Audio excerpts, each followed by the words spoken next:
This is my favorite book of all time. My name is Sarah and I am a book lover, reader, but I'm also a writer. I write website content and things like that. And I have edited a book before. Anyways, today I'm going to tell you some of the books that I've read in the past and what I thought of them and why I like them. And in the meantime, if you guys have any recommendations in the comments, let me know because I'm definitely a book lover. Anyway, I got my blanket. I'm all nice and cozy. So let's start.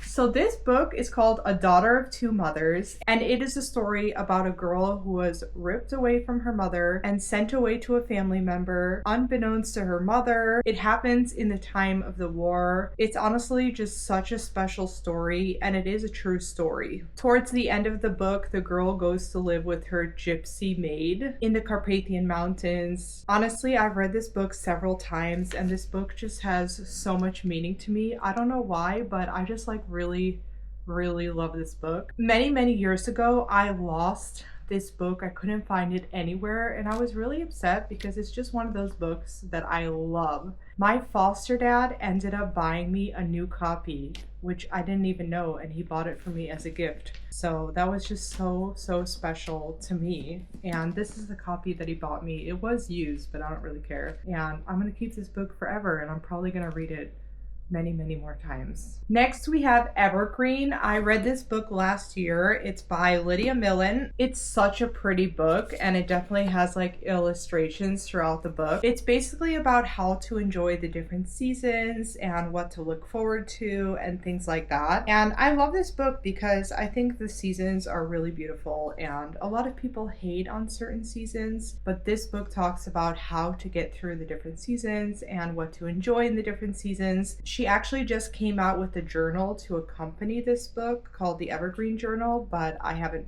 purchased it. I'm not really like a journaling kind of person. By the way, I will try to drop some affiliate links for all these books in the comments, and if you shop with my links, then you support my small business. Next, we have A Perfect Vintage by Chelsea Fagan. She is the founder and CEO of The Financial Diet, but she also likes to write books in her spare time. And this book is about an older woman who falls in love with a younger man in France, and I actually read this in France, which was like very iconic. I love this book. It was such a good book, honestly. And she even put a card in it for me, which was really kind, and I did read it and I loved it. She did publish a new book this year called, I think it's called The High Dive. I also got that book on my Kindle, like an advanced copy to read it, but I didn't really like it for various reasons. I'm not going to make you guys biased. Like, if you want it, read the description. For me, it was just not my cup of tea.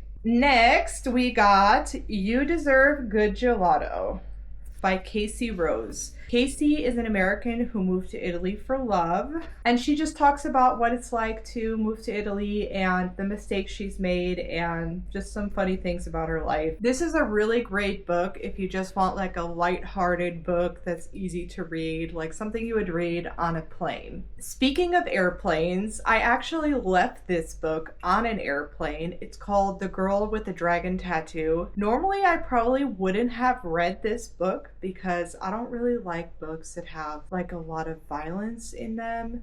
It doesn't have a ton of violence throughout the book, but there are like certain portions of it. But it ended up being like a really good book. I found it lying around my foster parents' house. The main focus of the book is trying to find, I think it was a woman who was missing, and it happened in Sweden. But anyway, I definitely recommend reading that book. So I had to look up the names of these books, but I am reading a Cajun country mystery series by Ellen Byron. I read the first two on my Kindle, Plantation Shutters and Body on the Bayou. And now I'm reading A Cajun Christmas Killing, I believe, or Mardi Gras Murder. Let me look on my Kindle. I was super against getting a Kindle because I thought that I really wouldn't like it, and having the feel of a real book would just not work for me. Oh, I think I actually read the first three, the Christmas Killing book too, because now I'm on Mardi Gras Murder. So this is my Kindle, and then I have these straps from Strapsicle. They were gifted to me. I'll link everything below, and the case is also from Strapsicle. So I thought I only read the first two in the series, but apparently I read the first three. Now I'm on the fourth. But I am kind of taking a break from this right now, and I am reading The Gingerbread Bakery. But before I get into that, let me go back to the Cajun Country Mystery series, Plantation Shutters, Body on the Bayou, Christmas Killing, and it's basically a story about a family who lives in Louisiana, and they have like a B&B, and it's about like the history of the B&B and plantations and things like that. And of course there are murders in every book, but they're not like scary. They're like more of like cozy crime mystery kind of books. So right now I'm reading The Gingerbread Bakery by Lori Gilmore. I have read every single book in this series, the Dream Harbor series. I think the most popular one was a Pumpkin Spice Cafe book, but there was also the Christmas Tree Farm, the Strawberry Pancake House, and some other ones. I like to read series in order, so that's why I'm on the last book now, The Gingerbread Bakery. And it's basically a community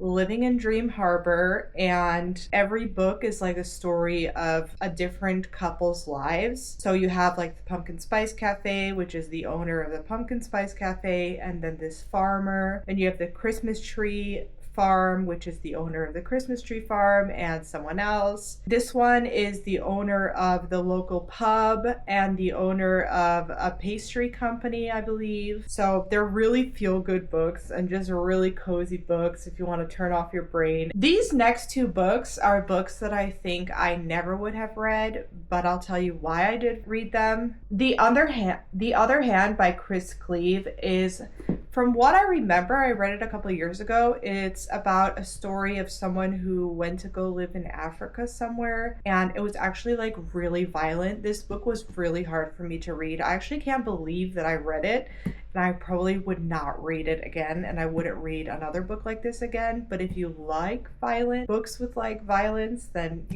that's for you. But you can look up the actual description on Google. And then this one is about a murder, and it's called You Can't Run by Hope Davis. I actually know the author. She's an American living in the Netherlands. We used to be friends until she moved and basically ghosted me, so there's a little tea on that. I normally would never read this kind of book because I don't really I like crime mysteries, but more like chill mysteries.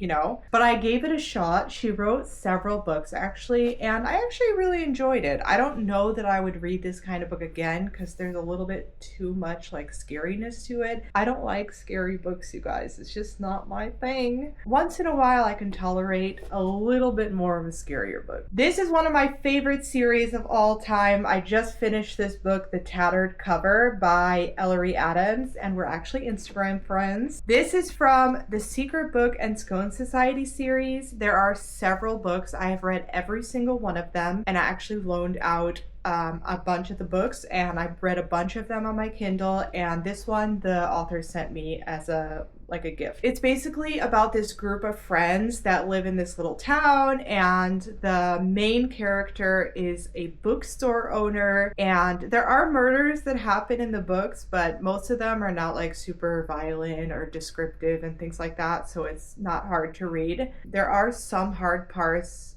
I think, in the first book, The Secret Book and Scone Society. Yeah, I really do recommend you read these books if you like cozy crime, cozy mystery, friendship, community. It's also about a bookstore, so there's a lot of books mentioned. I talked to the author and I was like, do you have to read them all in order? And she's like, no. The books are written in a way where you don't actually have to read them in order, but as she is, I am a little anal and I want to read the books in order, so I did. So I am not someone who likes to read books about war, even if they're in the form of novels. But I really, really like these two books. This one, City of Girls, took place during World War II, I believe, and it's also like about friendship and the war and that kind of thing. And this one, Lost Roses, was in Russia, I believe, during World War One. Did I say this one was World War One? Because this one was actually World War Two, and this one, I believe, was World War One. I read both of these on vacation. I think I read this one, City of Girls, when I went to Poland several years ago, and it was a really good read. I think I could read like similar books to it because it wasn't like super violent. I feel like this one had more violence than this one.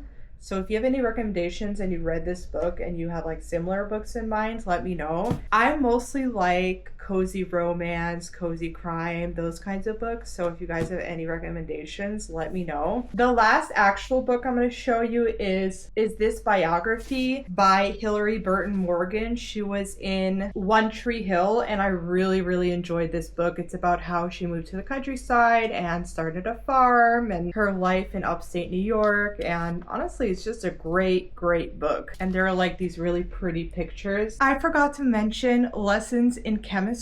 My foster mom has an impeccable taste in books. She actually recommended that I read Lessons in Chemistry, and it was a great book. It's about this woman scientist and how she lived as a single mom. And then she also had me read St. Francis Society for Wayward Pets.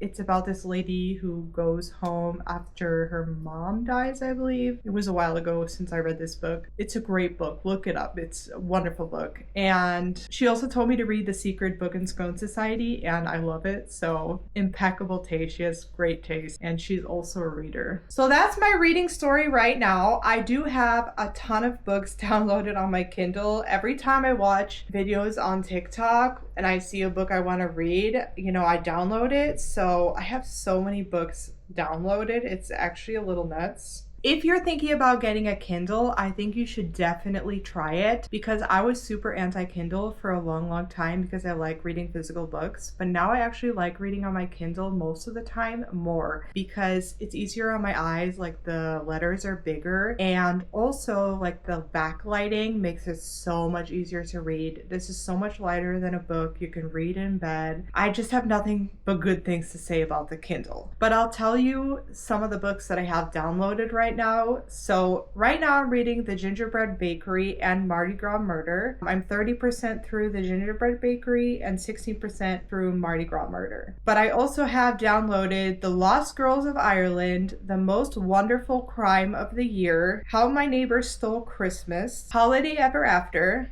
and then a different book called Holiday Ever After, Ugly Love by Colleen Hoover, The Only Purple House in Town, Wedding People, Gone Before Goodbye, The Bookshop Ladies, Just for the Summer, Abby Jimenez. I read several of her books and I really enjoyed them. They're like love stories, small town love stories, which is definitely my cup of tea. Love and Gelato, The Nightingale by Kristen Hanna. I read the other Kristen Hanna book, the really, really famous one. I think it's called Firefly Lane, and that was one of my favorite books of all time. It's about these two friends who live on Bainbridge Island, and one of them becomes really famous, and one of them becomes a mother and like a family person, and it's about her life and their lives. Summer Island, The Divorcees, The Situationship, another Abby Jimenez book. The Lemon Tree Cafe, An Accidental Death, The Seven Husbands of Evelyn Hugo. I know that was a very popular book. Summer at the Comfort Food Cafe, Book Lovers, The Mysterious Bakery on Rue de Paris, Storybook Ending, The Irresistible Blueberry Bake Shop and Cafe, A Very Woodsy Murder. I think that's another book in the Cajun mystery series.